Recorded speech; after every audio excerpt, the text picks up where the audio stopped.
Hello everyone. In this video we will go over how to adjust line thickness and appearance in Revit. This is hierarchy within the program for overriding graphics. We will look at how to override the graphics for the specific line in a view and how to add custom categories for graphics settings. First, let's understand the hierarchy in the project. The most global settings for a line thickness and appearance are found under the Manage tab in Object Styles.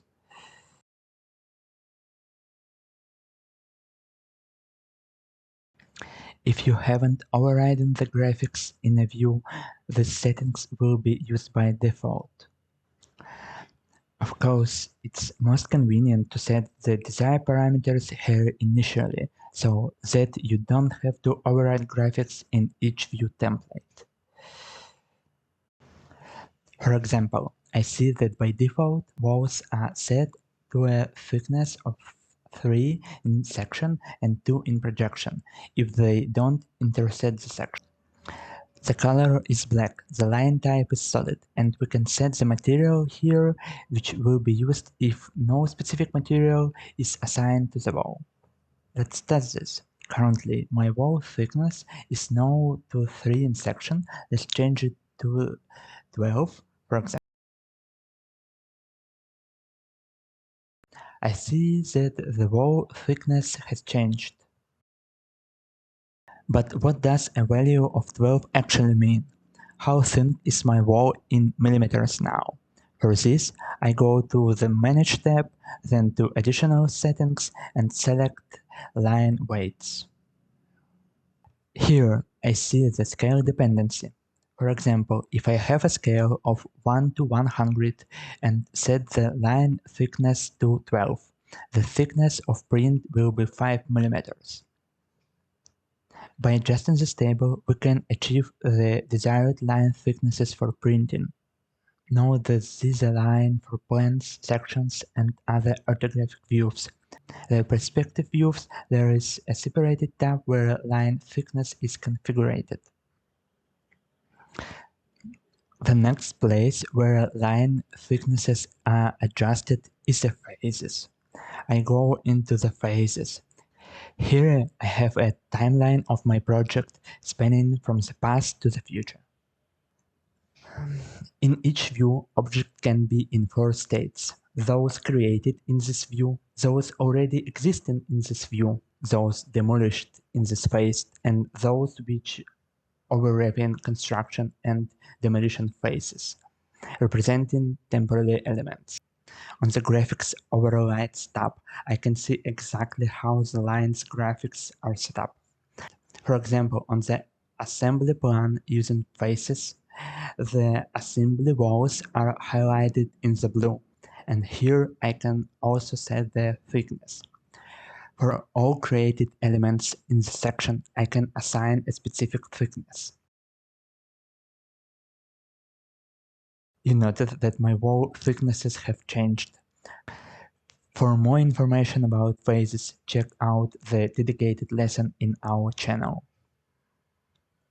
The next place where wall thicknesses can be overridden is the visibility graphics overrides. If I have a view template applied, then it's in the template itself. Here I find the walls category and I see that I have graphic settings when I can override lines, colors, and thicknesses in sections.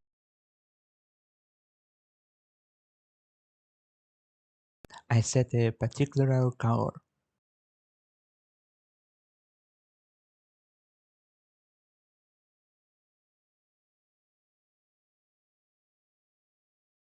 Notice that the existing walls change color while the assembly walls remain the same. This shows that in our hierarchy, graphic overrides in phases take precedence over visibility graphics overrides in view. So if there are filters in both phases and visibility graphic overrides, Revit will prioritize phases. However, for walls, floors, and ceilings, in other words, multi-layered elements, there is an additional important settings. Let's create a wall with several layers, for example, brick, insulation, and finishing. Suppose I want to assign different thicknesses to different layers. The structure is shown in bold, the temporal layer thinner, and the finishing is very thin lines.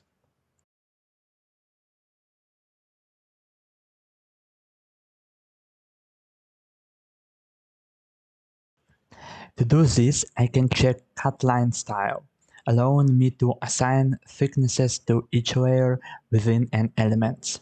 For instance, the structure could be set to 6, the thermal layer to 3, and the finishing to 2.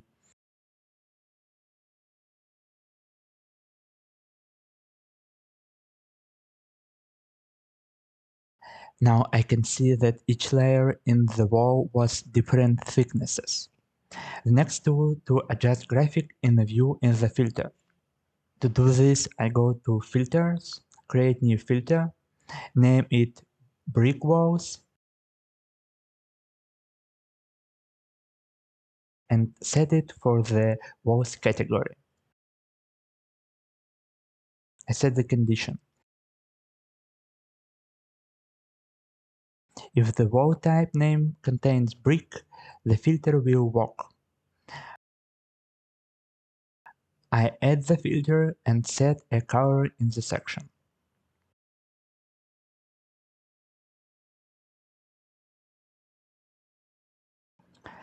I see that these walls have changed in color and thicknesses, not the hierarchy.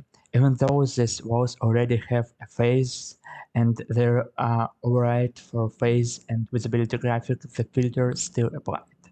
In this case, the filter has the highest priority among graphic settings. Finally, the highest priority is the manual graphic overrides. If I select an element, click Override Graphic in View, and assign a color, I can adjust the line thicknesses and color in the section, and we will see the result. Generally, it's the best to use manual overrides on the rare cases. A few more important points. If I need to override the style of a specific line in a drawing, I usually need to hide it. For this, I can go to the Modify tab and select the Linework tool. Here, I can override the graphics of a particular line or hide it. I can select the Invisible Lines category and click on the line to make it disappear. If I want to restore the line, I choose by category and its graphics return to the default settings. I can also choose a specific line style from the styles available in my project. Lastly, I want to talk about adding custom subcategories to the visible graphic override table. I see that there are standard categories in Revit that I cannot change. However, for custom families, I can add my own subcategory and customize the graphics specifically for that subcategory. When I might this be useful? For example, if I go to an electrical plan, all electrical devices, outlets, and switches are shown. But on the lighting plan, only switches are visible. How did I set this up?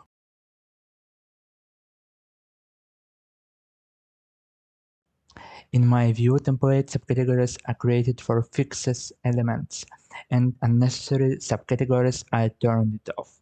Only the subcategories that should be visible in this view remain.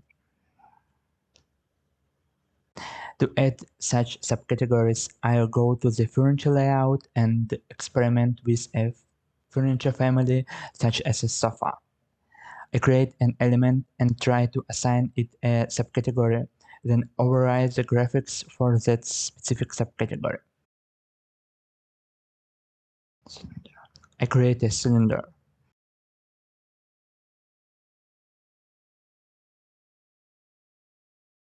I have a subcategory property, but currently there are no subcategories available.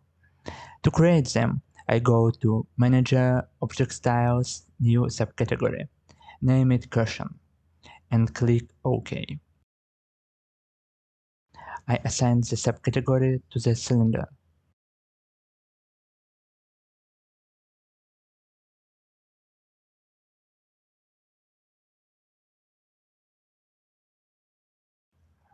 Now I can override graphics for this specific subcategory. I go to the View template, open the Furniture category, see my subcategory, and assign a different color such as a green. I see that the graphic have been overridden for the specific element within the family. That wraps up this short lesson on how to adjust graphics. This is indeed an important topic because I often encounter questions about adjusting an element's graphic on a plan, but the graphics don't change.